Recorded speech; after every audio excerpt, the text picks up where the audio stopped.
আজকে থেকে ধরেন লক্ষ কোটি বছর আগে, কত কোটি বছর আমরা জানি না, আল্লাহ রাব্বুল আলামিন একা ছিলেন। একা তিনি সর্বপ্রথম সৃষ্টি করলেন আরশে আযীম। কি সৃষ্টি করলেন? আরশ আল্লাহ রাব্বুল আলামিনের একটা এমন স্বতন্ত্র সম্মানিত একটা সৃষ্টি, যেটা সবচেয়ে বড় সৃষ্টি। এর চেয়ে বড় কোনো সৃষ্টি নাই। এমনকি কিয়ামতের মাঠে এই আরশের ছায়া আল্লাহ রাব্বুল আলামিন 7 শ্রেণীর মানুষকে ছায়া দিবে। সুবহানাল্লাহ। ওই 7 শ্রেণী সম্পর্কে আমরা অন্য হাদিসে পড়ে নিব, অনেকে হয়তো জানেন। সেখানে ন্যায়পরায়ণ শাসক থাকবেন, তারপরে যুবক থাকবেন, যুবক শ্রেণী যারা যৌবনকালটা আল্লাহর ইবাদতে কাটিয়ে দিয়েছে। সুবহানাল্লাহ। যে নারী একজন যুবককে আহ্বান করেছে খারাপ কাজের জন্য, কিন্তু যুবক বলেছে যে আমি রাজি না, আমি আল্লাহকে ভয় করি, সেই যুবকও আরশের ছায়া পাবে ইনশাআল্লাহ। তারপরে সেই দুই ভাই বা ব্যক্তি যারা একে অপরকে আল্লাহর জন্য মহব্বত করে, তারাও আরশের ছায়া পাবে। এমন ব্যক্তি যে গোপনে দান করে, মানে ডান হাত দিয়ে কি দান করছে বাম হাত জানে না, তারাও আরশের ছায়া পাবে। এমন ব্যক্তি যে অন্ধকারে বা একাকী আল্লাহ পাককে স্মরণ করে এবং চোখ দিয়ে দরদর করে পানি পড়তে থাকে, এই ব্যক্তিও আরশের ছায়া পাবে। এরকম প্রায় 7 শ্রেণীর মানুষ আরশের ছায়া পাবে। আরশ সৃষ্টি করার পরে আরশটা ছিল পানির উপরে। কোথায় ছিল? পানির উপরে। সূরা হুদের মধ্যে আছে। আমি শুধু রেফারেন্সগুলো আপনাদেরকে সূরাগুলো বলে দিব, বাসায় গিয়ে আপনারা পড়বেন। প্রত্যেকটা আয়াত কিন্তু এখানে ধরে ধরে বলার সময় নাই আর কি আমার কাছে। তো আরশটা ছিল পানির উপরে। এরপরে আল্লাহ রাব্বুল আলামিন আসমান এবং জমিন সৃষ্টি করেছেন 6 দিনে। পুরো মহাবিশ্ব আল্লাহ রাব্বুল আলামিন সৃষ্টি করেছেন কত দিনে? 6 দিনে। ফি সিত্তাতি আইয়াম, 6 দিনে। তো এখন সৃষ্টি করার পরে আল্লাহ রাব্বুল আলামিন কলম সৃষ্টি করেছেন। কি সৃষ্টি করেছেন? কলম। ইলমের সাথে যে কলমের সম্পর্ক, এটা একটু পরে আরো ক্লিয়ার হবে আপনাদের কাছে। আল্লাহ পাক কলম সৃষ্টি করে বলেছেন উক্তুব, কলম তুমি লিখো। কলম তো আমাদের সংজ্ঞা মতো জড় পদার্থ, তাই না? হ্যাঁ। তো আল্লাহ পাক বলছেন কলমকে তুমি লিখো। তো কলম কথা বলছে, মাযা আকতুব, আমি কি লিখব? আল্লাহ পাক বলছেন লিখো, কিয়ামত পর্যন্ত যা যা হবে সব লিখে ফেলো। কয়টা বাচ্চা কাচ্চা হবে সেটাও। তাই এত অস্থির হওয়ার দরকার নাই, রিজিকে যা আছে আসবে ইনশাআল্লাহ। লিখা যদি হয়ে থাকে আসবে না? আসবে ইনশাআল্লাহ। সবর। তো এই জন্য মুমিনদেরকে বলা হয়েছে তোমরা কখনো হতাশ হবে না, কারণ তাকদীর লেখা হয়ে গেছে, হতাশার কোনো কারণ নাই। একটা প্রবণতা আমরা সমাজে দেখছি আত্মহত্যার। ইয়াং জেনারেশনকে আমরা নসিহত করব যে ভুলেও নিজের জীবনকে বিসর্জন দিতে যাবেন না। আল্লাহ রাব্বুল আলামিন আপনাদেরকে সৃষ্টি করেছেন তার ইবাদত করার জন্য এবং তার জমিনে তার দিনটাকে প্রতিষ্ঠা করার জন্য। হেলায় খেলায় আপনার জীবনটা নষ্ট করবেন না, ঠিক আছে ভাই? আল্লাহ বোঝার তৌফিক দান করেন। তো কলম সৃষ্টি করার পরে কিয়ামত পর্যন্ত সব লেখা হয়ে গেছে। এখন আমাদের এই পৃথিবীতে তো মানুষ ছিল না, ছিল? এদিকে মনোযোগ দেন। এই পৃথিবীতে কি আগে মানুষ ছিল? এই পৃথিবীতে আগে কি ছিল তাহলে বলেন? হ্যাঁ, মাশাআল্লাহ। এই পৃথিবীতে আগে কি ছিল? এখন ওরা নাই? সবার সাথেই কিন্তু একটা করে আছে। কমপক্ষে কয়টা করে? সবার সাথে কমপক্ষে একটা করে।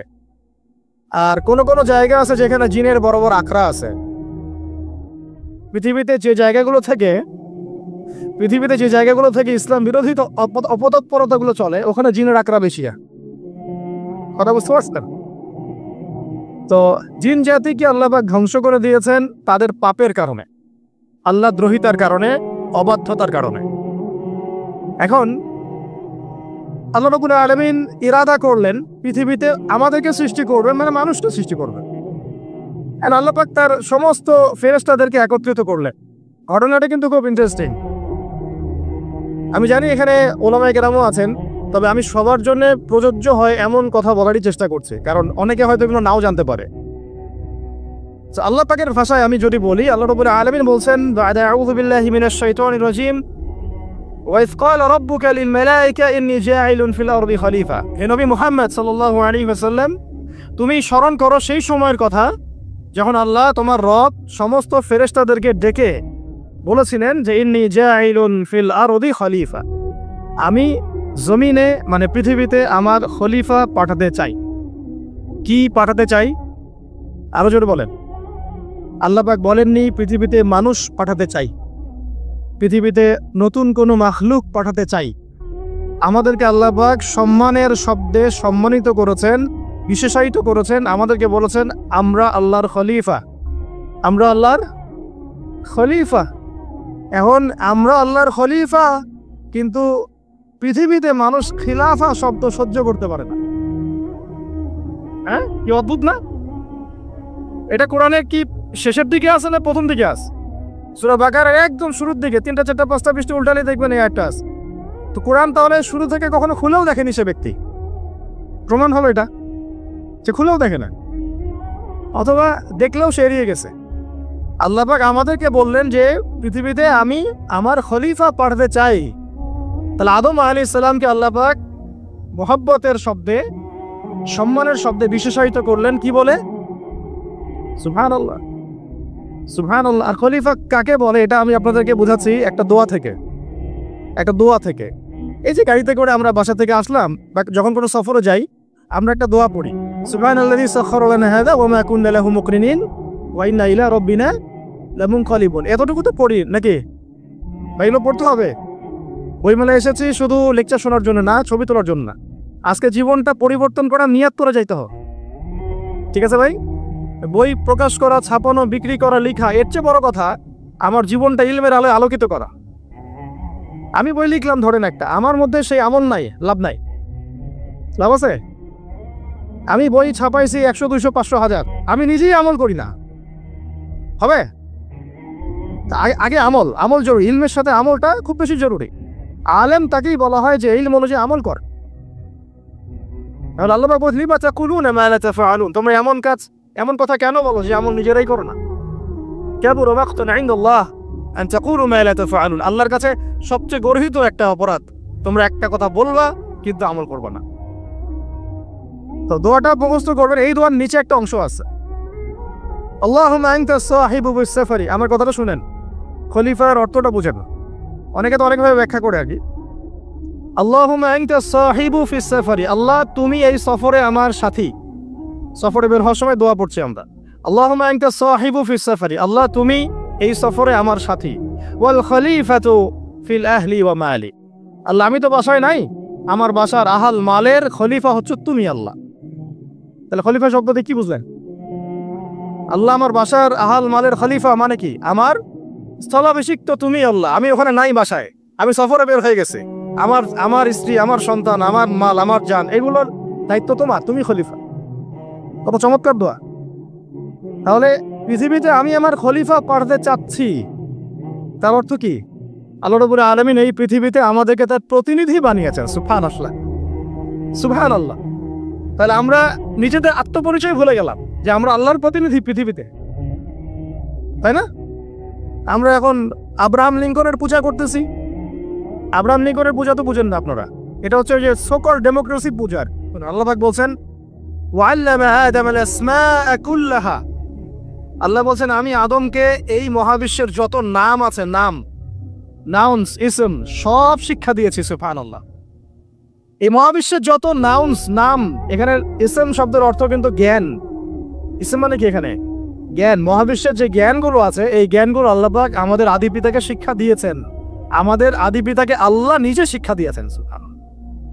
সৃষ্টিগতভাবে আমরা জ্ঞানী ছিলাম না, আল্লাহ পাক আমাদেরকে জ্ঞান শিক্ষা দিয়েছেন। আমরা ফিলোসফির বইগুলো খুললে দেখবেন ওখানে বুদ্ধিবাদ নামে একটা মতবাদ আছে। মানে তারা বলে যে মানুষ সৃষ্টিগতভাবেই একজন বুদ্ধিদীপ্ত প্রাণী। এটা ভুল কনসেপ্ট। সৃষ্টিগতভাবে আমাদের মধ্যে জ্ঞান ছিল না, আল্লাহ পাক আমাদেরকে জ্ঞান শিক্ষা দিয়েছেন। কথা বুঝতে পারছেন?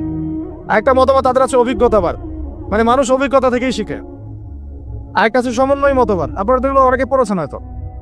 এর বাইরে যে একটা মতবাদ আছে যে আল্লাহ পক্ষ থেকে ওহী ভিত্তিক মানুষ জ্ঞান শিখে, এই মতবাদ কোনো দার্শনিকের বইয়ে স্থান পেল না। কি আফসোস, কি আফসোস। অথচ মুসলিম হয়ে দার্শনিক তারা। আমরাও পড়েছি ভাই 4 বছর, এই কারণে গেলেই। কি আফসোস, আল্লাহ পাকের ওহীর পক্ষ থেকে যে জ্ঞান আসতে পারে এইটা কনসেপ্টই নাই। অথচ এখানে কোরআনে আল্লাহ পাক বলছেন ওয়াল্লামা আদামাল আসমাআ কুল্লাহা, আমি আল্লাহ আদমকে সমস্ত নাম শিক্ষা দিয়েছি। সুবহানাল্লাহ। এরপরে এই যে জ্ঞান আদম আলাইহিস সালামকে আল্লাহ পাক শিক্ষা দিলেন, এর এর ফলশ্রুতিতেই আল্লাহ পাক বললেন যে ওয়াইজ কুলনা লিল মালাইকা উসজুদু লি আদম, হে ফেরেশতারা তোমরা এখন আদমকে সিজদা করো।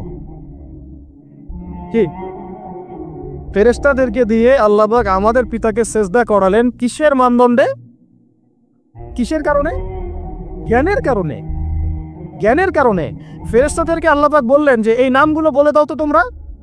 তারা বলতে পারলো না। তারা বলল লা ইলম আল্লাহুম্মা লা ইলমা লানা ইল্লা মা আল্লামতানা, আল্লাহ আমাদের তো সেই জ্ঞান নাই, শুধু ওইটুকু জ্ঞান আছে যা আপনি আমাদেরকে শিখিয়েছেন। তখন আল্লাহ পাক বলেছিলেন যে আমি যা জানি তোমরা তো জানো না, আমি কি বলি নাই যে আমি আসমান জমিনের গায়েবের সব খবর জানি? তখন আল্লাহ বললেন যে তোমরা সবাই সিজদা করো আদমকে। তাহলে আমাদের পিতাকে খলিফা করা হলো, জ্ঞান শেখানো হলো, আল্লাহ পাক নিজে শেখালেন, ফেরেশতার মণ্ডলী দিয়ে সিজদা পর্যন্ত করালেন কিসের মানদণ্ডে? আরো আসতে বলেন, জ্ঞানের মানদণ্ডে। এখন যদি আমরা একটু প্রশ্ন ছুড়ে দেই নিজ নিজ বিবেকে, আমরা কি সেই ওহীর 10টা সূরাও শিখেছি? 10টা পারা কি পড়া হয়েছে কখনো? 10টা সূরারও কি অর্থ জানে? অনেকে তো 10টা আয়াতের অর্থ জানি না। আমরা কি সেই ওহীর 10টা হাদিস শিখেছি? তাহলে আমরা কোথায় সম্মান খুঁজতেছি? পশ্চিমাদের কাছে? বলেন। সত্যি সবচেয়ে আফসোস লাগে আমার একটা জিনিস, যে মুসলিমরা আমরা এখন আমাদের আত্মপরিচয় ভুলে যাচ্ছি, আর আল্লাহ পাক আমাদেরকে যেখানে সম্মান রেখেছেন ওইখানে সম্মান না খুঁজে আমরা অন্যের দাসত্বের সম্মান খুঁজতেছি। আল্লাহ আমাদেরকে বোঝার তৌফিক দান করে। এটা অজ্ঞতার কারণে হচ্ছে। আমাদের কাজ তাদেরকে সচেতন করা বা তাদেরকে মেসেজ পৌঁছে দেয়া। আমরা উগ্র পন্থা অবলম্বন করব, আমরা হিকমার সাথে প্রজ্ঞার সাথে মানুষকে বোঝানোর চেষ্টা করব, এগুলো বোঝানোর অংশ। এখন আচ্ছা আরেকটা কথা আপনাদেরকে বলি, একটা কথা আমি মাঝখানে মিস হয়ে গেছে। এই যে আল্লাহ পাক আমাদেরকে খলিফা করে পাঠিয়েছেন, খলিফার কাজ কি? প্রশ্ন না? আমাদের কাজ কি তাহলে? এই কাজটা আল্লাহ পাক আবার ব্যাখ্যা করেছেন সূরা সদের মধ্যে। কোন সূরায়? সূরা সদ। সদ নামে একটা সূরা আছে, সূরা ইয়াসিনের আগে পরে পাবেন। তো এখানে আল্লাহ পাক আরো একজন নবীকে তার খলিফা বলেছেন। সেই নবীর নাম দাউদ আলাইহিস সালাম। কি নাম? আর দাউদ আলাইহিস সালাম কিন্তু এই জেরুজালেম থেকে, যেখানে এখন ওই জায়নিস্টরা বোম্বিং করে আর কি, নিরীহ মুসলিমদেরকে হত্যা করে বিগত 70 বছর থেকে, ওই জেরুজালেম থেকে কিন্তু দাউদ আলাইহিস সালাম বিশ্ব শাসন করেছিলেন। তার পরবর্তীতে তার সন্তান সুলাইমান আলাইহিস সালামও কিন্তু ওখান থেকেই বিশ্ব শাসন করেছিলেন। আর এখনকার বনু ইসরাইল দাবিদার এই জায়নিস্টরা, তারাও কিন্তু ওই ফিকিরই করছে, ওখান থেকে তারা বিশ্ব শাসন করতে চায়। তারা মনে করে তাদের একজন মাসিহ আসবে, সেই মাসিহ আসলে তারা বিশ্ব শাসন করবে। আমরা সেই মাসিহের নাম জানি মাসিহুদ দাজ্জাল। কি নাম? এই দাজ্জালকে ওরা ওদের সত্য মাসিহ মনে করে, আমরা জানি হচ্ছে মিথ্যা ভণ্ড প্রতারক মাসিহ, অথচ ওরা মনে করে এটা হচ্ছে সত্য মাসিহ। এই জায়গায় তারা ধোঁকা খাচ্ছে। অথচ সত্য মাসিহ হচ্ছেন ঈসা আলাইহিস সালাম, যিনি আবার শেষ জামানায় আসবেন এবং তার হাতেই এই মাসিহুদ দাজ্জাল মারা যাবে, এবং তারপরে পুরো বিশ্বে আবার ওই খিলাফা কায়েম হবে। ওই যে খলিফা, ওটা সারা বিশ্বে কায়েম হবে। এই টাউন হলও বাদ যাবে না ইনশাআল্লাহ। কল্পনা করা যায় তো? যে শব্দগুলো আপনারা বলছেন এগুলো বললেই তো নাই, গায়েব। তো এখন বলছেন, কেউ কি কল্পনা করেছিল যে হঠাৎ করে এমন একটা সময় চলে আসতে পারে? কেউ কিন্তু কল্পনা করে না, আল্লাহ পাকের নকশায় ছিল। এখানে আমাদের একটা আফসোসের কথা, এখানে মাস্টারমাইন্ড আল্লাহ রাব্বুল আলামিন। প্রকৃত মাস্টারমাইন্ড কে? আমরা ক্রেডিট নেওয়ার প্রতিযোগিতায় ব্যস্ত হয়ে আছি এখন, কার কত ক্রেডিট নেওয়া যায়। এখানে এত ক্রেডিট পাওয়ার যোগ্য কেউ না, সমস্ত ক্রেডিট কার? আল্লাহ রাব্বুল আলামিন। এটা আল্লাহর সাথে গাদ্দারি করতে যায় না, তাহলে ভুল হয়ে যান। কারণ আমি বারবার বলেছি আপনাদেরকে, কোরআন থেকে একটা শিক্ষা আমরা শিখেছি, একটা কম যখন মাজলুম থাকে, দুর্বল মাজলুম জুলুমের শিকার হচ্ছে, আল্লাহ পাক সেই কমটাকে বাঁচান, কোনো না কোনো একজন ত্রাণকর্তাকে পাঠান, কোনো একটা সূরাতে আল্লাহ পাক সেই কমকে বাঁচায় দেন। আবার যদি এই নিয়ামতটা পাওয়ার পরে ওই কম আবার এই জুলুম শুরু করে, আবার আল্লাহ দ্রোহিতা শুরু করে, আল্লাহ পাক তার চেয়ে বড় জালেম চাপাই দিবে। কথা বুঝতে পারছেন? আল্লাহর সাথে গাদ্দারি করতে চাই না, আল্লাহ পাক আমাদেরকে বোঝার তৌফিক দান করেন। খলিফার কাজটা কোথায় পাবেন? কোন সূরায় ভাই বলেন? সূরা সদে আল্লাহ পাক দাউদ আলাইহিস সালামকে খলিফা সম্বোধন করে বলছেন, ইয়া দাউদ। কি চমৎকার আহ্বান! ইয়া দাউদ, হে দাউদ, ইন্না জাআলনাকা খলিফাতান ফিল আরদ। দেখো আমি আল্লাহ তোমাকে পৃথিবীতে খলিফা করেছি। কি করেছি? খলিফা করেছে, তোমার কাজ কি শোনো, ফাহকুম বাইনান নাসি বিল হক। বোঝার চেষ্টা করেন একজন খলিফার কাজ কি। খলিফা মানে আল্লাহর প্রতিনিধি, জমিনে যে দায়িত্বশীল, অন্য মানুষের উপরে যে দায়িত্বশীল, তার কাজ ফাহকুম বাইনান নাসি বিল হক, মানুষের মাঝে ন্যায় বিচার প্রতিষ্ঠা করবে, এটা তোমার কাজ। তাহলে এখন যারা আমরা এই জায়গায় আছি বা ভবিষ্যতে আসব, আরো কাল আগাতে থাকবে, সময় আগাতে থাকবে, নতুন নতুন নেতৃত্ব আসবে, সবার ফাংশন একটাই, ফাহকুম বাইনান নাসি বিল হক। আমাদের কাজ হবে মানুষের মাঝখানে কি করা, ন্যায় বিচার, বিচার ফয়সালার ক্ষেত্রে ইনসাফ করা, ন্যায় বিচার করা। তো ন্যায় বিচার তো এখন জাদুঘরে আছে নাকি? হ্যাঁ, কোনো কোনো ক্ষেত্রে আমরা চাই না যে ন্যায় বিচার জাদুঘরে যাক, আমরা চাই আবারও ন্যায় এবং সাম্যের সমাজ প্রতিষ্ঠা হোক। ইনশাআল্লাহ এরপর থেকে আমরা কোনো অন্যায় সহ্য করব না।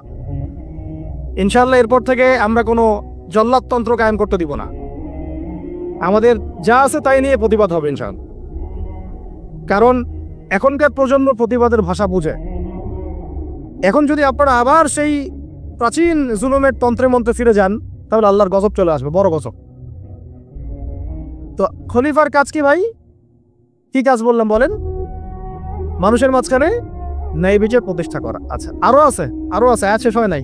আল্লাহ পাক বলছেন ওয়ালা তাত্তাবিউল হাওয়া, আর ন্যায় বিচার করতে গিয়ে নিজের দাসত্ব মানে প্রবৃত্তির অনুসরণ করো না।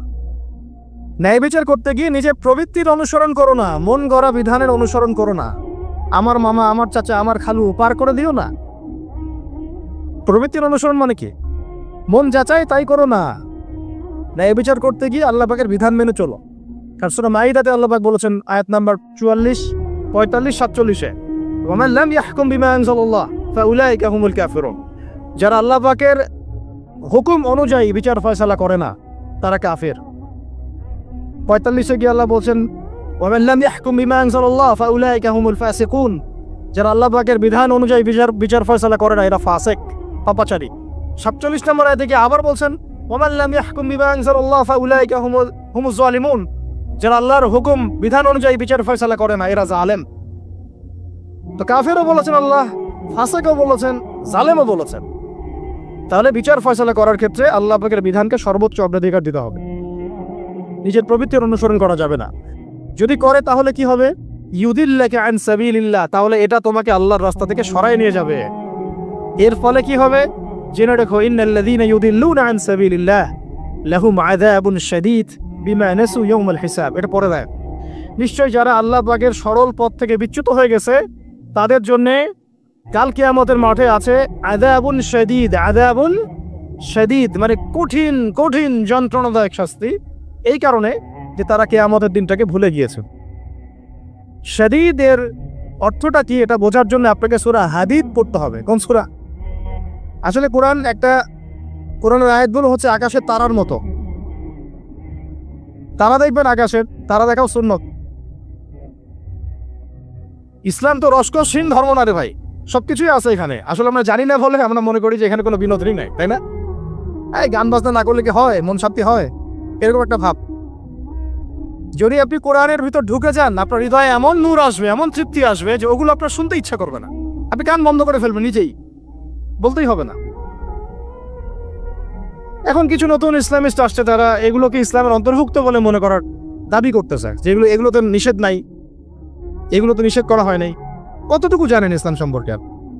না জেনে কেন কথা বলেন? নবী সাল্লাল্লাহু আলাইহি ওয়াসাল্লাম রাস্তা দিয়ে হাঁটছেন, ওই সময় তো অনেক পূজা অর্চনা ইত্যাদি হতো মক্কায়। তো এখানে ঢাক ঢোলের শব্দ আসছে। নবী সাল্লাল্লাহু আলাইহি ওয়াসাল্লাম নিজের 2 আঙ্গুল কানের মধ্যে ঢুকিয়ে দিলেন, দিয়ে পাশে একজন সাহাবী তাকে জিজ্ঞাসা করছেন হাঁটতে হাঁটতে হাঁটতে হাঁটতে, তুমি কি এখন আওয়াজ শুনতে পাচ্ছ? সাহাবী বলেন, না ইয়া রাসূলুল্লাহ, এখন আওয়াজ শুনতে পাচ্ছি না। তখন তিনি হাত কান বের করলেন। এটা নবীর সুন্নত। আর আমরা নবীর সুন্নতকে উল্টাই দিছি কিভাবে দেখেন, আমাদের কানেই এখন ইয়ারফোন। উনি যেটা শুনে কান বন্ধ করতেন, ওইটা আমরা কানে ঢুকা রাখছি একেবারে। আল্লাহ আমাদেরকে বোঝার তৌফিক দান করেন। দেখেন, আমরা তো সবাই পাপী। আমার মনে হয় না আমরা কেউ নবী সাল্লাল্লাহু আলাইহি ওয়াসাল্লামের সুপারিশ ছাড়া পার পাবো, এমনটা মনে হয় না আমার। সবাই পাপী, আপনি, আমি, আমরা সবাই। তো সেই যে নবীর সুপারিশ আমরা প্রত্যাশা করছি, সেই নবীর সুন্নতকে যদি এইভাবে অবজ্ঞা করতে থাকি, তাহলে কি সুপারিশ পাবো ভাই? কি মনে হয় আপনাদের? অ্যাটলিস্ট সুন্নতকে তো সম্মান করতে হবে নাকি? আল্লাহ বোঝার তৌফিক তারপরে নামে। তাহলে যেটা বলছিলাম যে আল্লাহ পাকের বিধান অনুযায়ী বিচার ফয়সালা করতে হবে, এটা খলিফার কাজ। ন্যায় বিচার করতে হবে মানুষের মাঝখানে, এবং নিজের প্রবৃত্তির অনুসরণ করা যাবে না, তাহলে আল্লাহর পথ থেকে দূরে সরাই দিবে। এখানেই বললাম শরীয়ত বুঝতে গেলে আপনাকে কোন সূরা পড়তে হবে? সূরা হাদীদ। আকাশের তারার কথা কেন বললাম? যে আকাশের তারাগুলো যদি মেলাতে পারেন দেখবেন বিভিন্ন শেপ তৈরি হয়। প্রত্যেকটা তারার অবস্থানের গাণিতিক একটা ব্যাখ্যা আছে। যারা অ্যাস্ট্রোনমি নিয়ে পড়াশোনা করেন তারা জানেন, এগুলা সবাই জানবেন না। প্রত্যেকটা তারাকে আল্লাহ পাক এত সূক্ষ্মভাবে স্থাপন করেছেন যে যদি একটু সামান্য একটু ডানে বামে এগুলো সরে যায়, মহাবিশ্বের এই স্থিতিশীলতা নষ্ট হয়ে যাবে। এবং এটার কসম আল্লাহ পাক কোরআনে করেছেন সূরা ওয়াকিয়ার মধ্যে। কোন সূরা? সূরা ওয়াকিয়াতে আল্লাহ পাক বলেছেন ফালা উকসিমু বিমাওয়াকিইন নুজুম, আমি তারার অবস্থান স্থলের স্থিতির কসম করে বলছি। আল্লাহ পাক এর কসম করেছেন। কত গুরুত্বপূর্ণ জিনিস, ঠিক আছে? তো পরেরগুলো বললাম না। সূরা হাদীদ কেন পড়বেন? সূরা হাদীদ আল্লাহ পাক বলেছেন যে ওয়ানজালনাল হাদীদা ফীহি বাসুন শাদীদ। এই যে শাদীদ বুঝা থেকে হাদীদে আসছে। আল্লাহ পাক বলছেন যে আমি আল্লাহ পৃথিবীতে আসমান থেকে লোহা নাজিল করেছি। অবাক করা বিষয় না? লোহার খনি খুঁজতেছেন আপনারা মাটির নিচে, তাই না? আল্লাহ পাক বলছেন আমি লোহা নাজিল করেছি। আনজালনা, ঠিক যেমন ইন্না আনজালনাহু ফী লাইলাতুল কদর, আমি লাইলাতুল কদরে কোরআন নাজিল করেছি, আসমান থেকে নাজিল হয়েছে, তাই না? এরকমই ওয়ানজালনাল হাদীদা, আমি হাদীদ লোহা নাজিল করেছি। ফীহি বাসুন শাদীদ, যে লোহার মধ্যে আছে কঠিন শক্তি। শক্তি আছে না? আয়রন যে অণু পরমাণুগুলো, এগুলোর শক্তি সবচেয়ে বেশি না? কেমিস্ট্রিতে আপনারা পড়েছেন। তাহলে এখন আল্লাহ পাক বলছেন কিয়ামতের দিন তাদের জন্য আযাবুন শাদীদ, যারা আল্লাহ পাকের খলিফার দায়িত্ব পালন করবে না, যারা খলিফার দায়িত্ব পেয়েও ন্যায় বিচার করবে না, ইনসাফ করবে না, প্রবৃত্তির অনুসরণ করবে, ঠিক আছে, আল্লাহর পথ থেকে বিচ্যুত হয়ে যাবে, তাদের জন্য কিয়ামতের মাঠে এই শাস্তি আছে। তাহলে আমরা কি খলিফা শব্দ বুঝতে পারলাম? আমাদের পিতা যে খলিফা, এটা কি বুঝতে পারলাম? আরে এখন বলেন তো, প্রত্যেক নবী কি আল্লাহর খলিফা ছিলেন না? ছিলেন কি না? প্রত্যেক নবী কি আল্লাহর বিধান দিয়ে বিচার ফয়সালা করেন নাই? মানুষের মাঝখানে ইনসাফ করেন নাই? ন্যায় বিচার প্রতিষ্ঠা করেন নাই? এরপরে সাহাবায়ে কেরামের যুগে তারা কি ন্যায় বিচার প্রতিষ্ঠা করেন নাই? তাহলে হঠাৎ করে কি হলো বিশ্ববাসীর মধ্যে যে একেবারে কোরআন হাদিস এই মৌলিক বিষয়গুলো এগুলো সব পাশ কাটিয়ে আমরা মানব রচিত বিধানগুলোর দিকে চলে গেলাম? রহস্যজনক না বিষয়টা? এটা হচ্ছে দাজ্জালীয় একটা শাসন আসতেছে সামনে। দাজ্জাল নিজেকে খোদা বলে দাবি করবে, সে সমস্ত মানব জাতিকে বুঝাবে যে সেই খোদা, নাউযুবিল্লাহ। সে অনেক দিলকি দেখাবে, মানুষকে তার দিকে টেনে নিয়ে আসবে। এমনকি সে এক হাতে জান্নাত এক হাতে জাহান্নাম নিয়ে ঘুরবে। নবীজি বলেছেন যে তার জান্নাতে প্রবেশ করবে ওটাই তার জাহান্নাম, আর যে তার জাহান্নামে প্রবেশ করবে সেটাই হচ্ছে জান্নাত। তাহলে পুরো বিশ্ববাসীকে আল্লাহ থেকে দূরে সরিয়ে একটা গডলেস ওয়ার্ল্ডে রূপান্তরিত করার একটা তৎপরতা চলছে, লক্ষ্য করতেছেন না? এটা মূলত আপকামিং যে দাজ্জালীয় সভ্যতার ভবিষ্যৎবাণী নবীজি করেছেন, এই দিকেই ওয়ার্ল্ড যাচ্ছে আস্তে আস্তে আস্তে আস্তে ওই দিকে যাচ্ছে। তবে নবীজি এটাও বলেছেন সাল্লাল্লাহু আলাইহি ওয়াসাল্লাম যে আমার উম্মতের মধ্যে একটা তাইফা, একটা দল, কিছু মানুষ সব সময় হকের উপর অটল থাকবেন সব, কিন্তু তাদের সংখ্যা হবে খুব কম। এখন আমাকে আপনারাই বলেন যে ওই হকের উপর অটল থাকতে হলে আমার সেই জ্ঞান লাগবে কি লাগবে না? বলেন। যেই জ্ঞান আমাদের পিতাকে শেখানো হয়েছে, দেখবেন প্রত্যেকটা মানুষের মধ্যে কিছু প্রতিভা আছে, সৃজনশীলতা আছে, আছে না? একটা বুদ্ধিদীপ্ত একটা তাড়না মানুষের ভিতরে কাজ করে। এটা কোত্থেকে আসছে জানেন? আমাদের পিতার ডিএনএ থেকে আসছে। আমাদের পিতার ডিএনএ থেকে, আমরা কিন্তু সবাই তার সন্তান। এরপরে পৃথিবীতে মানুষ পাপাচারে যখন লিপ্ত হলো প্রচন্ড রকম, তখন নূহ আলাইহিস সালামকে আল্লাহ পাক পাঠান এবং তিনি প্রায় 950 বছর দাওয়াতের কাজ করলেন। 40টা বা 80টা পরিবার ইসলাম কবুল করলো। তখন আল্লাহ পাক এই মুমিনদেরকে বাদ দিয়ে সবাইকে গারদ করে দিলেন, ধ্বংস করে দিলেন। মানে আমরা যারা পৃথিবীতে এখন বেঁচে আছি, যে আপনি আমি, আপনাদের নাম আমি জানি না, আমরা যারা বেঁচে আছি, আমরা কিন্তু কোনো না কোনোভাবে ওই 40 বা 80 পরিবারের সন্তান। আমরা আত্মীয়, কিন্তু আমরা সবাই কিন্তু আত্মীয়, জানেন? 40টা বা 80টা পরিবার বাদ দিয়ে বাকি সব মানুষকে আল্লাহ পাক ধ্বংস করে দিয়েছিলেন নূহ আলাইহিস সালামের মহাপ্লাবনে। ঘটনা জানেন না? 40 বা 80টা পরিবারকে বাদ দিয়ে বাকি সবাইকে আল্লাহ পাক ধ্বংস করেছেন ওই মহাপ্লাবনে। তাহলে এখন এই বিশ্বে যত মানুষ আছে তারা কয়টা পরিবারের সন্তান? ওই 40-80। আমরা কোনো না কোনোভাবে একে অপরের আত্মীয় হই। মুসলিম অমুসলিম সবাই, মুসলিম অমুসলিম সবাই। আমরা যে অসাম্প্রদায়িকতার কথা বলি না, এই শব্দটাকে ভালো অর্থে নেওয়া যায়। কি অর্থে? অন্যান্য ধর্মাবলম্বী মানুষ যারা তারা তাদের ধর্ম স্বাধীনভাবে পালন করবে, কোনো সমস্যা নেই। আমরা তাদের এই কাজে বাধা দিতে যাব না। একইভাবে আমরা আমাদের ধর্ম স্বাধীনভাবে পালন করব, তারা এখানে কোনো বাধা দিতে পারবে না। সিম্পল। তারা তাদের উৎসব তাদের মতো পালন করবে, আমরা আমাদের উৎসব আমাদের মতো পালন করব। না আমি মূর্তি পাহারা দিতে যাব, আর না আমি মূর্তি ভাঙতে যাব। সিম্পল। আমি পাহারাও দিতে যাব না, ভাঙতেও যাব। সিম্পল। আমরা কি কুরবানিতে তাদেরকে বলতে পারবো ভাই আসেন আমার বাসায় দাওয়াত খান? এটা হয় কখনো? লাকুম দীনুকুম ওয়ালিয়া দিন। আপনাদের দিন আপনাদের, আমাদের দিন আমার। সিম্পল। এই অর্থে ঠিক আছে। কিন্তু সব ধর্ম মিলে যে নতুন ধর্ম বানানোর চেষ্টা করা হচ্ছে বাংলাদেশে, এটা ঠিক নাই। এটা শুভঙ্করের ফাঁকি। সব ধর্ম মিলে নতুন ধর্ম করার কোনো সুযোগ নাই। আমরা সবাই এক পরিবারের সন্তান। এখন আমাকে বলেন, নূহ আলাইহিস সালামের একটা ছেলে ছিল, নাম জানেন? কি নাম বলে? কে? না না, মাশাআল্লাহ। কয় ছেলে ছিল তার? হ্যাঁ না, মূলত 4জন সন্তান থেকে বড় বড় 4টা গোত্র সৃষ্টি হয়েছে। শাম এক সন্তানের নাম কি? এটাকে কেন্দ্র করে এই যে সিরিয়ান কন্টিনেন্টে, পুরো প্যালেস্টাইন, সিরিয়ান, অ্যারাবিয়ান কন্টিনেন্টে যত মানুষ তার বংশধর। ঠিক আছে? হাম, একটা সন্তানের নাম হাম। এখান থেকে আফ্রিকার যে কালো কালো মানুষগুলো সব তাদের বংশধর। একটা হচ্ছে ইয়াফাস, ওই ইউরোপিয়ান যারা সাদা চামড়া, সব এদের বংশধর। আরেকটা যে কেনা, এই ছেলেটা কি বলেছিল? বাবা ডাকছে নৌকায় আসো তাড়াতাড়ি, নৌকায় আসো তাড়াতাড়ি, না হলে আজকে আল্লাহ পাক আযাব দিয়ে ধ্বংস করে দিবেন। সে নবীর সন্তান হওয়ার পরেও আল্লাহ প্রদত্ত ওহির জ্ঞানকে মূল্যায়ন না করার কারণে ধ্বংস হয়ে গেল। আর ওই 40টা বা 80টা পরিবার নাজাত পেল কিভাবে? আল্লাহর পক্ষ থেকে নাজিলকৃত ওহির জ্ঞানকে প্রাধান্য দিয়ে আনুগত্য করে। তাহলে কোন জ্ঞানকে আমরা প্রাধান্য দিব ভাই? আমি বলছি না যে আমরা দুনিয়াবী জ্ঞানগুলোকে শিখবো না, ওই প্রসঙ্গে আমি একটু পরে আসছি, যে আমরা শিখবো এবং কিভাবে শিখবো, কতটুকু শিখবো। আগে এই অংশটুকু শেষ করি। ঠিক একইভাবে আপনারা কি আদ জাতির নাম জানেন? আদ, সামুদ। ওই যে সৌদি আরব এখন যেখানে লাইন বানাচ্ছে, লাইন প্রজেক্ট, ওই আল-ওলা বলে, আল-ওলা লাইন প্রজেক্ট বানাচ্ছে, দেখবেন অনলাইনে। ওই জায়গা দিয়ে নবী সাল্লাল্লাহু আলাইহি ওয়াসাল্লাম তাবুক যুদ্ধের সময় গিয়েছিলেন। যাওয়ার সময় তিনি বলেছিলেন, তোমরা মাথা নিচু করে কান্নাকাটি করতে করতে এখান থেকে অতিক্রম করো। সাহাবীরা মাথার উপর কাপড় দিয়ে কান্নাকাটি করতে করতে জায়গাটা পার করেছে, কারণ ওই জায়গায় সামুদ জাতি ছিল যাদেরকে ধ্বংস করা হয়েছে। ওটা হচ্ছে এখন পর্যটন স্পট। সুবহানাল্লাহ। তো আদ এবং সামুদ জাতিকেও আল্লাহ পাক ধ্বংস করলেন, কিন্তু তাদেরকে করেন নাই যারা ওহির জ্ঞানকে প্রাধান্য দিয়েছিল। ইব্রাহিম আলাইহিস সালাম কোন জ্ঞানের বদৌলতে আল্লাহকে চিনলেন? মানব রচিত জ্ঞান নাকি আল্লাহর পক্ষ থেকে নাজিলকৃত জ্ঞান? বলেন। মূসা আলাইহিস সালাম কোন জ্ঞানের বদৌলতে ফিরআউনের মতো এই যে কি বলবো প্রতাপশালী একজন শাসকের সামনে দাঁড়িয়ে বুক ফুলিয়ে ইসলামের দাওয়াত দিলেন? কোন জ্ঞানের আলোকে?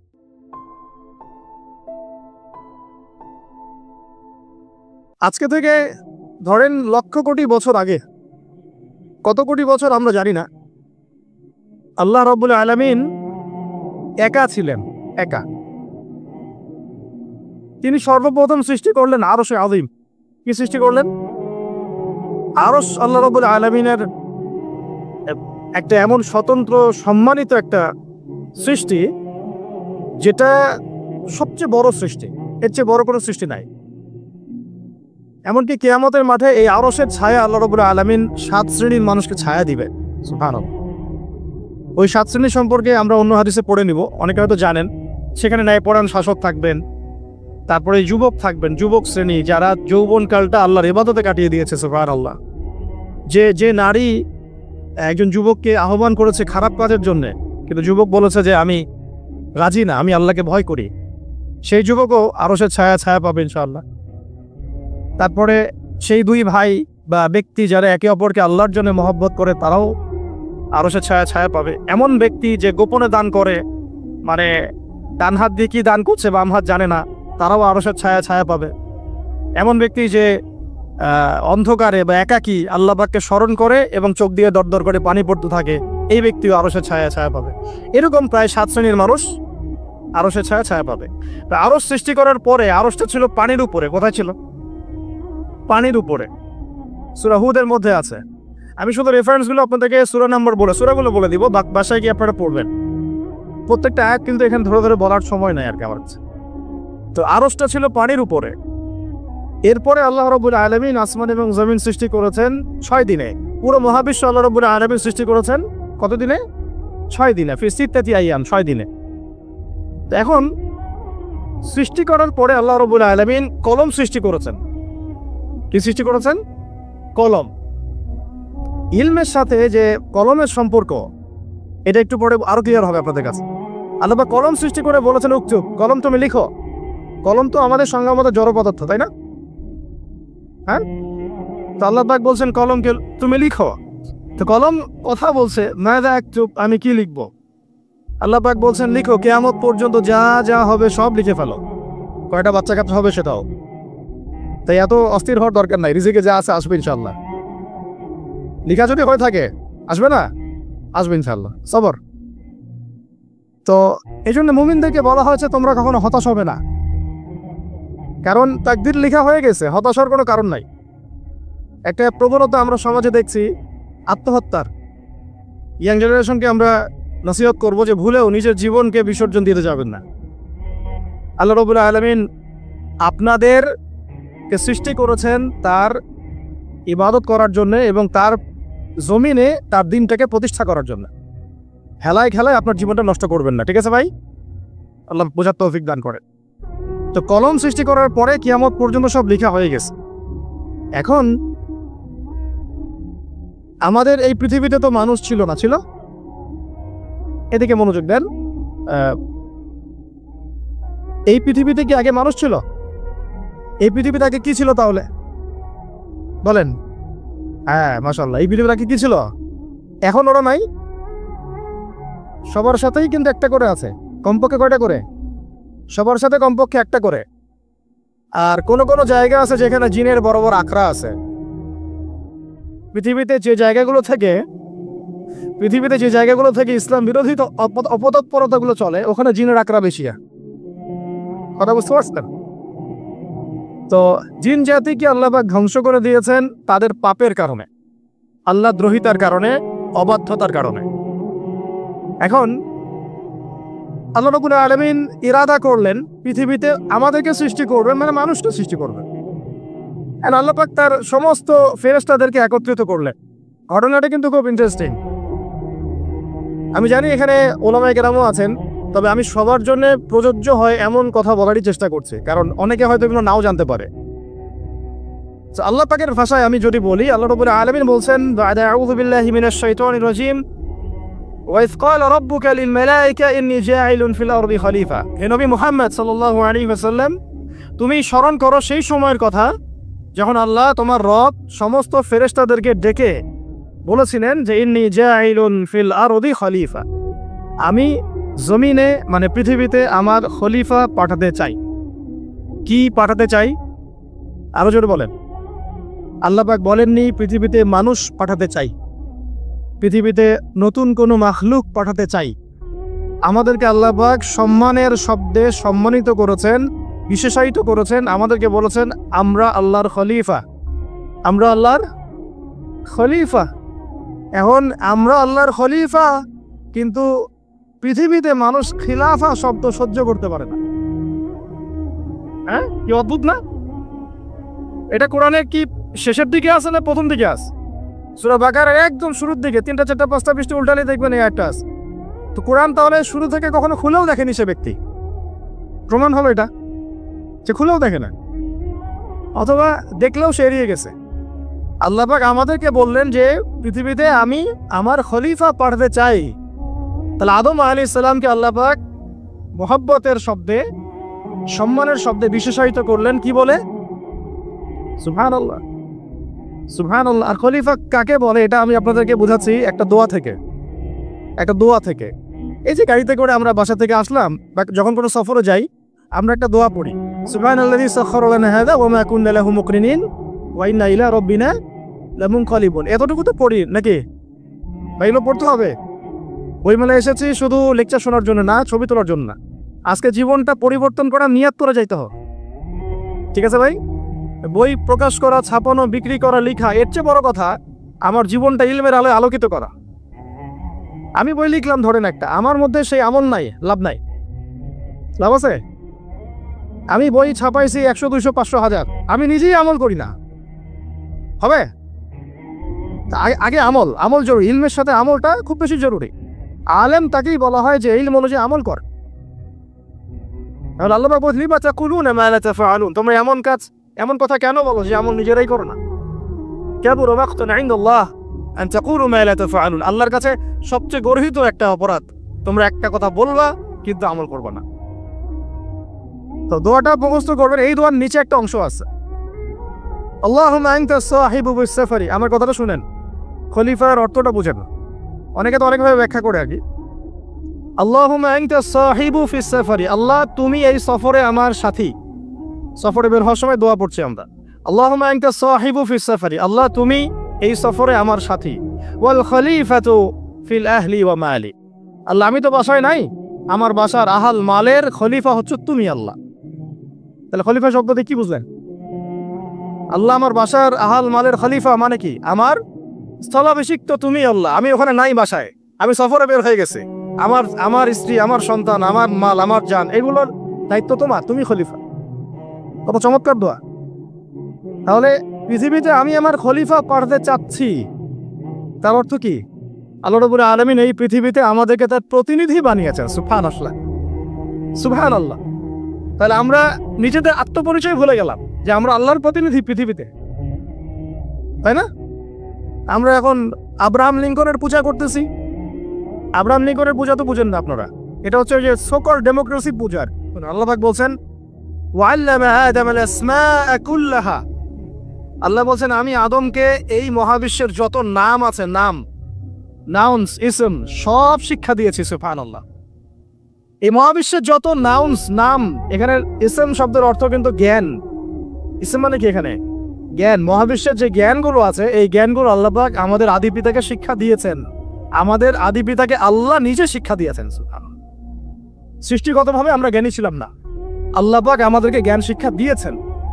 আমরা ফিলোসফির বইগুলো খুললে দেখবেন ওখানে বুদ্ধিবাদ নামে একটা মতবাদ আছে। মানে তারা বলে যে মানুষ সৃষ্টিগতভাবেই একজন বুদ্ধিদীপ্ত প্রাণী। এটা ভুল কনসেপ্ট।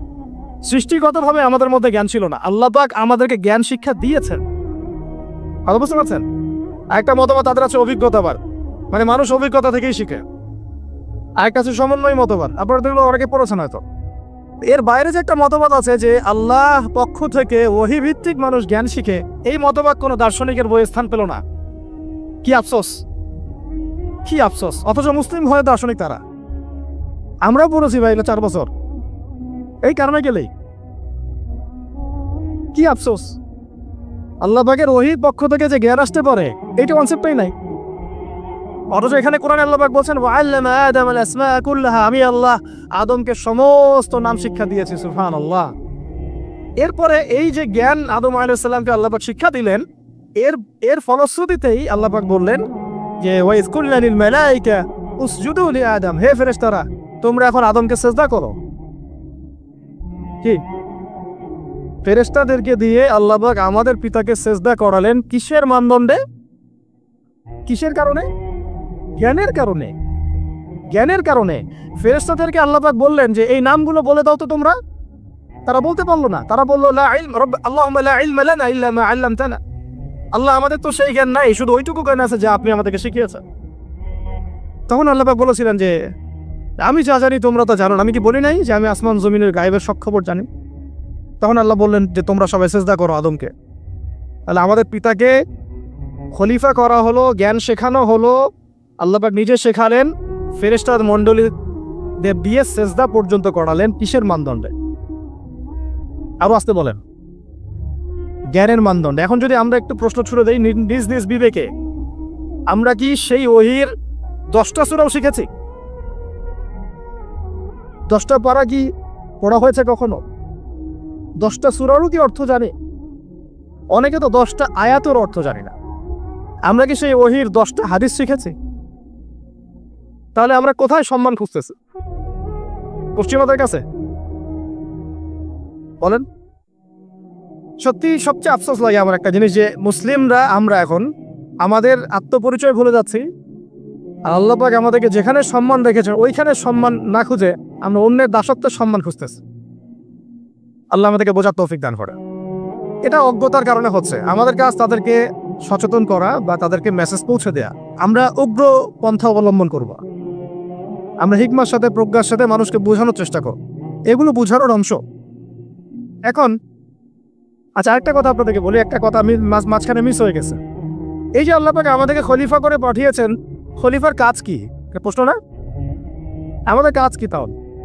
এই কাজটা আল্লাহ পাক আবার ব্যাখ্যা করেছেন সূরা সদের মধ্যে। কোন সূরায়? সূরা সদ। সদ নামে একটা সূরা আছে, সূরা ইয়াসিনের আগে পরে পাবেন। তো এখানে আল্লাহ পাক আরো একজন নবীকে তার খলিফা বলেছেন। সেই নবীর নাম দাউদ আলাইহিস সালাম। কি নাম? আর দাউদ আলাইহিস সালাম কিন্তু এই জেরুজালেম থেকে, যেখানে এখন ওই জায়নিস্টরা বোম্বিং করে আর কি, নিরীহ মুসলিমদেরকে হত্যা করে বিগত 70 বছর থেকে, ওই জেরুজালেম থেকে কিন্তু দাউদ আলাইহিস সালাম বিশ্ব শাসন করেছিলেন। তার পরবর্তীতে তার সন্তান সুলাইমান আলাইহিস সালামও কিন্তু ওখান থেকেই বিশ্ব শাসন করেছিলেন। আর এখনকার বনু ইসরাইল দাবিদার এই জায়নিস্টরা, তারাও কিন্তু ওই ফিকিরই করছে, ওখান থেকে তারা বিশ্ব শাসন করতে চায়। তারা মনে করে তাদের একজন মাসিহ আসবে, সেই মাসিহ আসলে তারা বিশ্ব শাসন করবে। আমরা সেই মাসিহের নাম জানি মাসিহুদ দাজ্জাল। কি নাম? এই দাজ্জালকে ওরা ওদের সত্য মাসিহ মনে করে। আমরা জানি হচ্ছে মিথ্যা ভণ্ড প্রতারক মাসিহ, অথচ ওরা মনে করে এটা হচ্ছে সত্য মাসিহ। এই জায়গায় তারা ধোঁকা খাচ্ছে। অথচ সত্য মাসিহ হচ্ছেন ঈসা আলাইহিস সালাম, যিনি আবার শেষ জামানায় আসবেন এবং তার হাতেই এই মাসিহুদ দাজ্জাল মারা যাবে।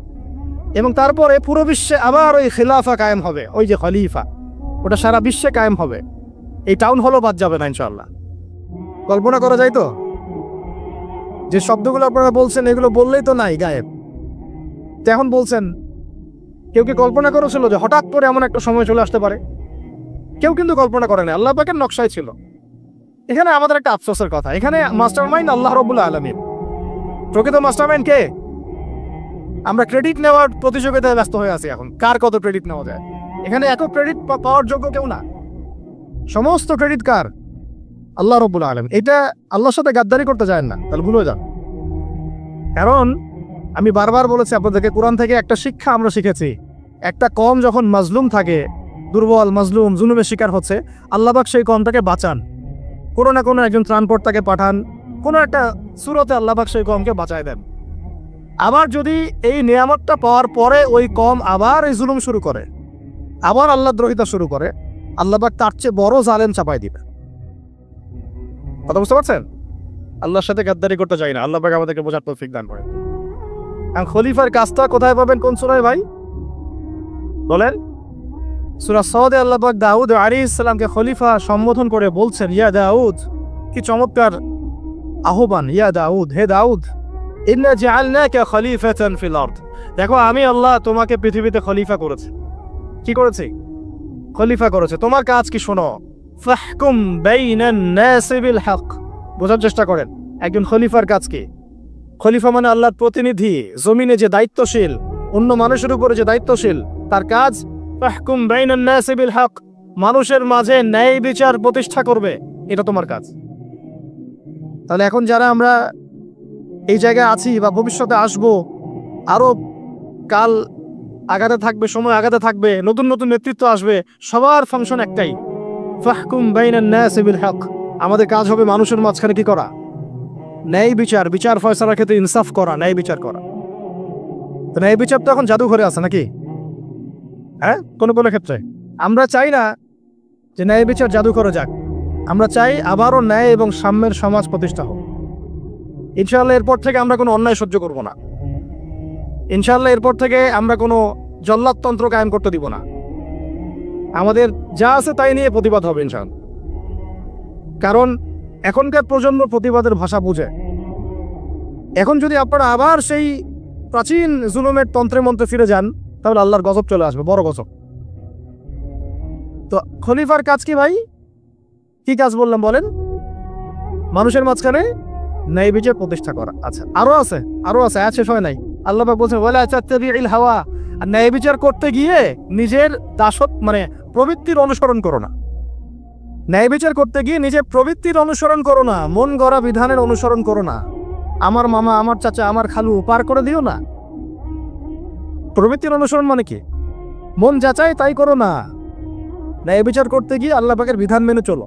কারণ সূরা মাইদাতে আল্লাহ পাক বলেছেন আয়াত নাম্বার 44, 45, 47-এ, ওয়া মান লাম ইয়াহকুম বিমা আনজালাল্লাহ ফাউলাইকা হুমুল কাফিরুন। যারা আল্লাহ পাকের হুকুম অনুযায়ী বিচার ফয়সালা করে না, তারা কাফের।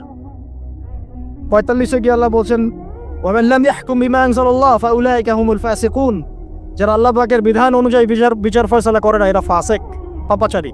47 নম্বর আয়াতে গিয়ে আবার বলছেন ওয়া মান লাম ইয়াহকুম বিমা আনজালাল্লাহ ফাউলাইকা হুমুজ জালিমুন। যারা আল্লাহর হুকুম বিধান অনুযায়ী বিচার ফয়সালা করে না, এরা জালেম। তো কাফেরও বলেছেন আল্লাহ, ফাসিকও বলেছেন, জালেমও বলেছেন। তাহলে বিচার ফয়সালা করার ক্ষেত্রে আল্লাহ পাকের বিধানকে সর্বোচ্চ অগ্রাধিকার দিতে হবে, নিজের প্রবৃত্তির অনুসরণ করা যাবে না। যদি করে তাহলে কি হবে? ইউদিল্লাকা আন সাবিলিল্লাহ, তাহলে এটা তোমাকে আল্লাহর রাস্তা থেকে সরায় নিয়ে যাবে। এর ফলে কি হবে?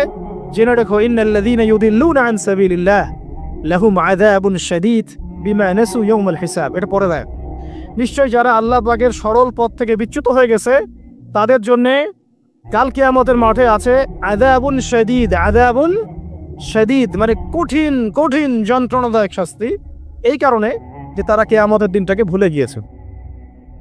শাদীদের অর্থটা কি এটা বোঝার জন্য আপনাকে সূরা হাদীদ পড়তে হবে। কোন সূরা? আসলে কোরআনের আয়াতগুলো হচ্ছে আকাশের তারার মতো। তারা দেখবেন আকাশের, তারা দেখাও সুন্নত। ইসলাম তো রসকসহীন ধর্ম না রে ভাই, সবকিছুই আছে এখানে। আসলে আমরা জানি না বলে আমরা মনে করি যে এখানে কোনো বিনোদনই নাই, তাই না? এই গান বাজনা না করলে কি হয়? মন শান্তি হয়? এরকম একটা ভাব। যদি আপনি কোরআনের ভিতর ঢুকে যান, আপনার হৃদয়ে এমন নূর আসবে, এমন তৃপ্তি আসবে যে ওগুলো আপনার শুনতে ইচ্ছা করবে না। আপনি কান বন্ধ করে ফেলবেন, নিজেই বলতেই হবে না।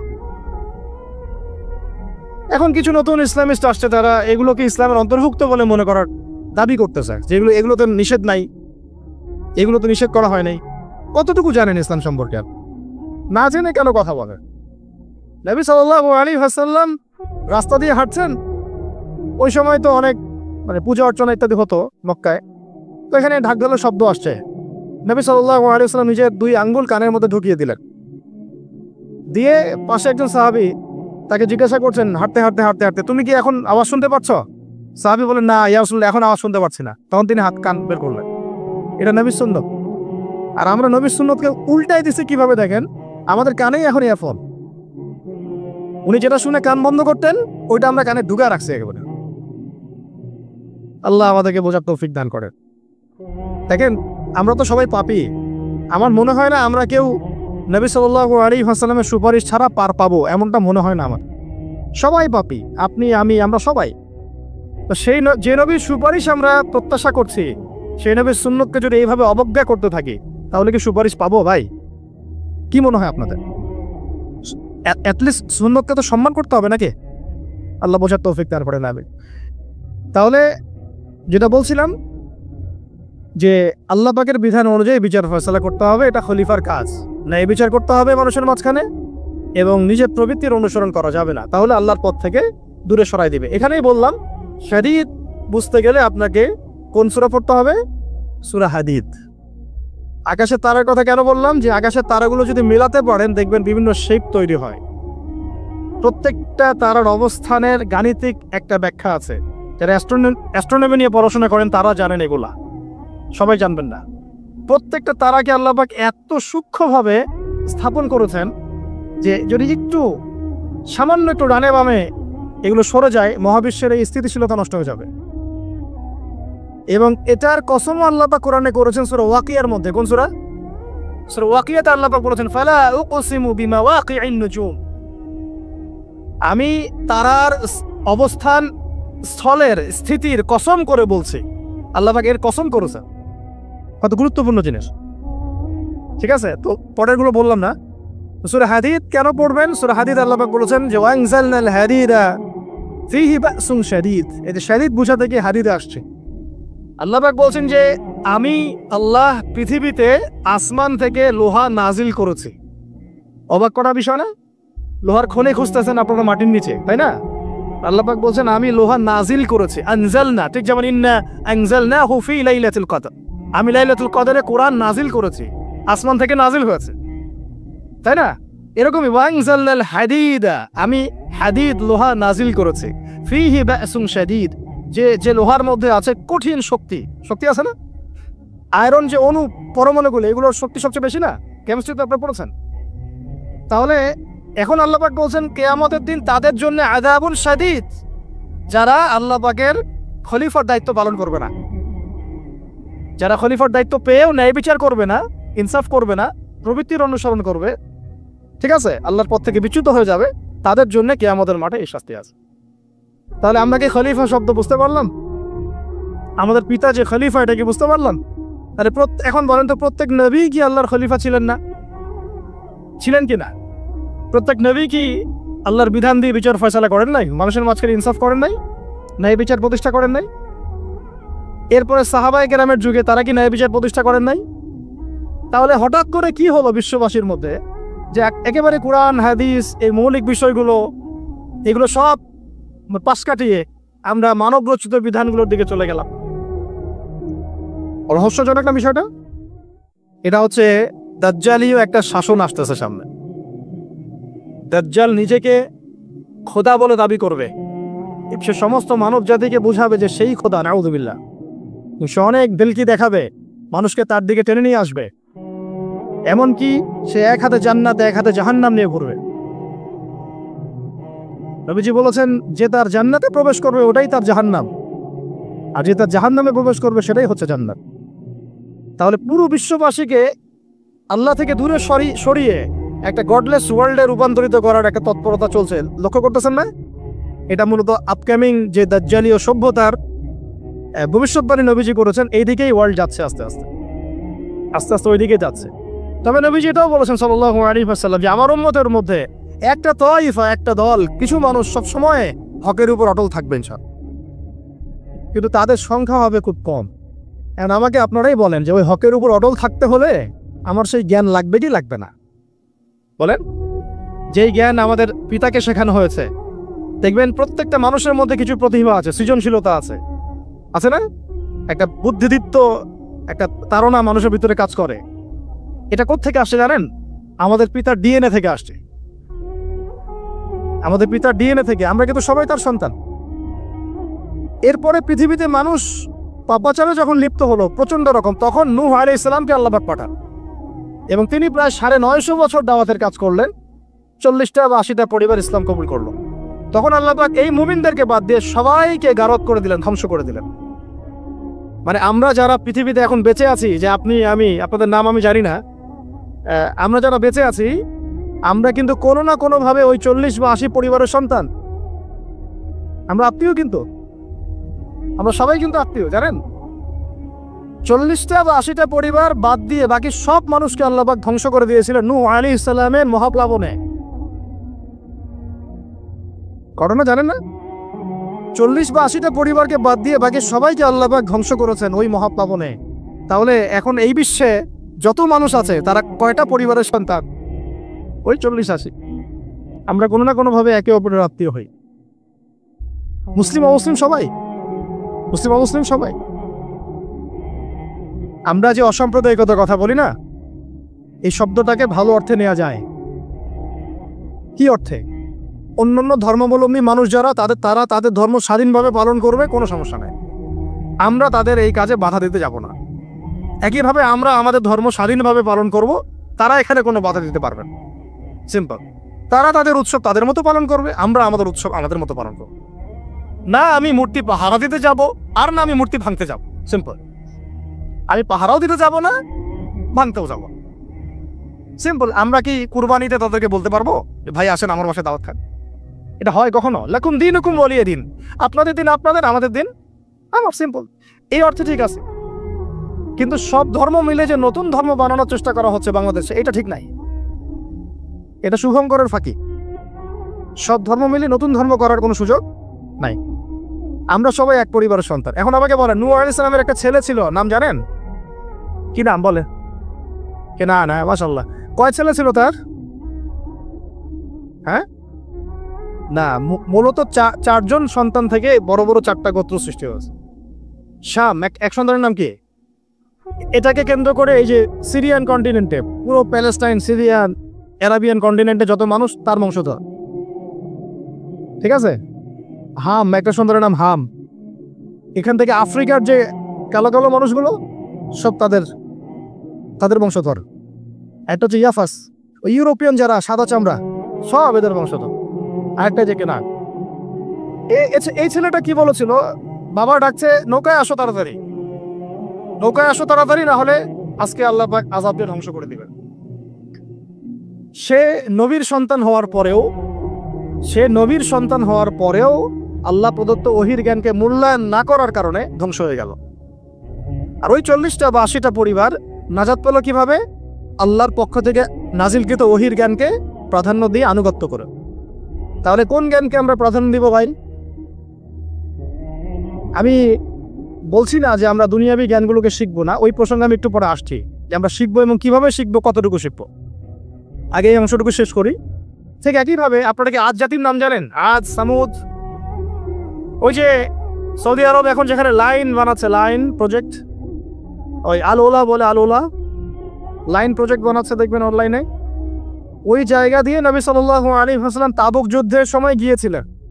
যাওয়ার সময় তিনি বলেছিলেন, তোমরা মাথা নিচু করে কান্নাকাটি করতে করতে এখান থেকে অতিক্রম করো। সাহাবীরা মাথার উপর কাপড় দিয়ে কান্নাকাটি করতে করতে জায়গাটা পার করেছে, কারণ ওই জায়গায় সামুদ জাতি ছিল যাদেরকে ধ্বংস করা হয়েছে।